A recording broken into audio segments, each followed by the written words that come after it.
Especially ಮೊದಲ ರೈತರು ಪಟ್ಟಣ ಸಡಿಲಿಸ್ತಾ ಇಲ್ಲ, ಇದು ನಮಗೆ ತೃಪ್ತಿ ತಂದಿಲ್ಲ ಅಂತ ತಾವು ಯಾವ ರೀತಿ ಅವರಿಗೆ ಬೆಂಬಲ ಕೊಡ್ತಾ ಇದ್ದೀರಿ?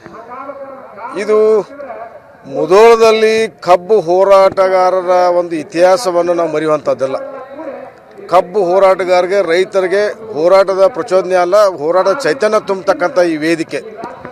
ಈ ವರ್ಷ ಎಷ್ಟು ಬೆಳಗಾವದಲ್ಲಿ ಆಗಲಿ, ಬಾದಾಮಿಯಲ್ಲಿ ಇದು ಮುಧೋಳದಲ್ಲಿ ಆದಂಥ ಹೋರಾಟವನ್ನು ಸರ್ಕಾರ ತೀವ್ರವಾಗಿ ಪರಿಗಣಿಸಬೇಕಾಗಿತ್ತು. ಮೊನ್ನೆ ಅವರು ಕೊಟ್ಟಂಥ ಸಭೆಯ ನೋಟಿಸನ್ನು ಕರ್ನಾಟಕ ರಾಜ್ಯಾದ್ಯಂತ ಎಲ್ಲ ಪ್ರಗತಿಪರ ರೈತ ಸಂಘಟನೆಗಳು ಸಭೆಗೆ ಹಾಜರಾಗೋದನ್ನು ಬಹಿಷ್ಕಾರ ಹಾಕೋದನ್ನು ಮೊದಲು ಮುಖ್ಯಮಂತ್ರಿಗಳು ತೀವ್ರವಾಗಿ ಗಮನಿಸಬೇಕಾಗಿತ್ತು. ಯಾವ ರೈತರು ಹಾಜರಾಗಿಲ್ಲ.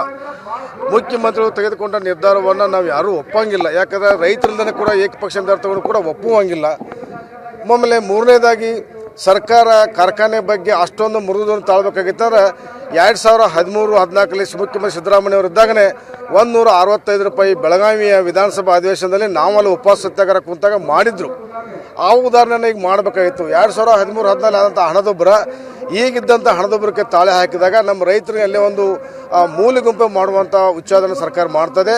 ರೈತರ ಹಿತವನ್ನು ಕಾಪಾಡುವಲ್ಲಿ ವಿಫಲವಾಗಿದೆ. ಕೇಂದ್ರ ಸರ್ಕಾರದ FRP ದರವನ್ನು ನಾವು ಯಾರೂ ಒಪ್ತಾ ಇಲ್ಲ. ಆದರೂ ಕೂಡ ಅವೈಜ್ಞಾನಿಕ ಮಾಡಿದಂಥ ಒಪ್ಪಂದವನ್ನು ನಾವು ಯಾರೂ ಒಪ್ಪುವಂಗಿಲ್ಲ. ಅದಕ್ಕಾಗಿ ಇವತ್ತು ಸಂಯುಕ್ತ ಹೋರಾಟ ಕರ್ನಾಟಕದ ಎಲ್ಲ ಬೆಂಗಳೂರು, ಬೆಳಗಾವಿ ಎಲ್ಲ ಕಡೆಯಿಂದ ನಾವು ಮೊಬಿಲೈಸೇಷನ್ ಮಾಡಿಕೊಂಡು ಸಭೆಯನ್ನು ಮಾಡೋದ್ರ ಮುಖಾಂತರ ಕೇಂದ್ರ ಸರ್ಕಾರಕ್ಕಾದಂಥ ಅವೈಜ್ಞಾನಿಕ ನೀತಿಯನ್ನು ಗಮನಕ್ಕೆ ತರಬೇಕು. ಮುಖ್ಯಮಂತ್ರಿ ನಿಯೋಗವನ್ನು ತೊಗೊಂಡು ಹೋಗ್ಲಿಕ್ಕೆ ನಾವು ಒತ್ತಾಯ ಮಾಡ್ತಿದ್ದೀವಿ. ಜೊತೆಗೆ ಇಲ್ಲಿ 9.10, 10.20 ಅಂತ ನಾವು ಅದು FRPಯನ್ನು ಒಪ್ಪಿಕೊಂಡೇ ಇಲ್ಲ ಅಂದಮೇಲೆ ಇದನ್ನು ಬೈಫರ್ಕೇಷನ್ ಮಾಡೋದಾಗಲಿ, ವರ್ಗೀಕರಣ ಮಾಡೋದು ಒಪ್ಪುವಂಗಿಲ್ಲ. ಸರ್ಕಾರ ಒಂದು ರೈತರಿಗೆ ಕೊಡಬೇಕನ್ನೋಂಥ ಉದ್ದೇಶದ FRPಯನ್ನು ಪರಿಗಣಿಸಬಾರ್ದಾಗಿತ್ತು. ಈ FRPಯನ್ನು ಬಿಟ್ಟು ಇದರಲ್ಲಿ ಕೂಡ ರೈತರನ್ನ ವರ್ಗೀಕರಣ ಮಾಡೋದನ್ನು ಇದು ನಾವೆಲ್ಲ ಒಪ್ಕೊಳ್ಳಂಗಿಲ್ಲ, ಖಂಡಿಸ್ತೇವೆ. ಸರ್ಕಾರದ ಹಾಸ್ಯಾಸ್ಪದ ಅಂತ ಹೇಳಿಕೆ ನಾನು ಇಚ್ಛೆ ಪಡ್ತಾ ಇದ್ದೆ. ಸರ್, ಇಲ್ಲಿ ಎಸ್ಪೆಷಲಿ ಮೊದಲ ರೈತರು ಪಟ್ಟಣ ಸಡಿಲಿಸ್ತಾ ಇಲ್ಲ, ಇದು ನಮಗೆ ತೃಪ್ತಿ ತಂದಿಲ್ಲ ಅಂತ ತಾವು ಯಾವ ರೀತಿ ಅವರಿಗೆ ಬೆಂಬಲ ಕೊಡ್ತಾ ಇದ್ದೀರಿ? ಇದು ಮುಧೋಳದಲ್ಲಿ ಕಬ್ಬು ಹೋರಾಟಗಾರರ ಒಂದು ಇತಿಹಾಸವನ್ನು ನಾವು ಮರೆಯುವಂಥದ್ದಲ್ಲ. ಕಬ್ಬು ಹೋರಾಟಗಾರರಿಗೆ, ರೈತರಿಗೆ ಹೋರಾಟದ ಪ್ರಚೋದನೆ ಅಲ್ಲ, ಹೋರಾಟದ ಚೈತನ್ಯ ತುಂಬತಕ್ಕಂಥ ಈ ವೇದಿಕೆ. ಈ ವರ್ಷ ಎಷ್ಟು ಬೆಳಗಾವದಲ್ಲಿ ಆಗಲಿ, ಬಾದಾಮಿಯಲ್ಲಿ ಇದು ಮುಧೋಳದಲ್ಲಿ ಆದಂಥ ಹೋರಾಟವನ್ನು ಸರ್ಕಾರ ತೀವ್ರವಾಗಿ ಪರಿಗಣಿಸಬೇಕಾಗಿತ್ತು.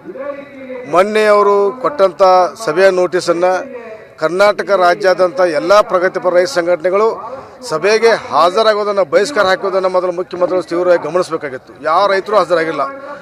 ಮುಖ್ಯಮಂತ್ರಿಗಳು ತೆಗೆದುಕೊಂಡ ನಿರ್ಧಾರವನ್ನು ನಾವು ಯಾರೂ ಒಪ್ಪಂಗಿಲ್ಲ. ಯಾಕಂದರೆ ರೈತರಿಂದನೇ ಕೂಡ ಏಕಪಕ್ಷ ನಿರ್ಧಾರ ತಗೊಂಡು ಕೂಡ ಒಪ್ಪುವಂಗಿಲ್ಲ. ಆಮೇಲೆ ಮೂರನೇದಾಗಿ ಸರ್ಕಾರ ಕಾರ್ಖಾನೆ ಬಗ್ಗೆ ಅಷ್ಟೊಂದು ಮೃದುವನ್ನು ತಾಳ್ಬೇಕಾಗಿತ್ತಂದ್ರೆ 2013-14 ಮುಖ್ಯಮಂತ್ರಿ ಸಿದ್ದರಾಮಯ್ಯ ಅವರಿದ್ದಾಗಲೇ ₹165 ಬೆಳಗಾವಿಯ ವಿಧಾನಸಭಾ ಅಧಿವೇಶನದಲ್ಲಿ ನಾವಲ್ಲಿ ಉಪವಾಸ ಸತ್ಯಾಗ್ರಹ ಕುಂತಾಗ ಮಾಡಿದ್ರು.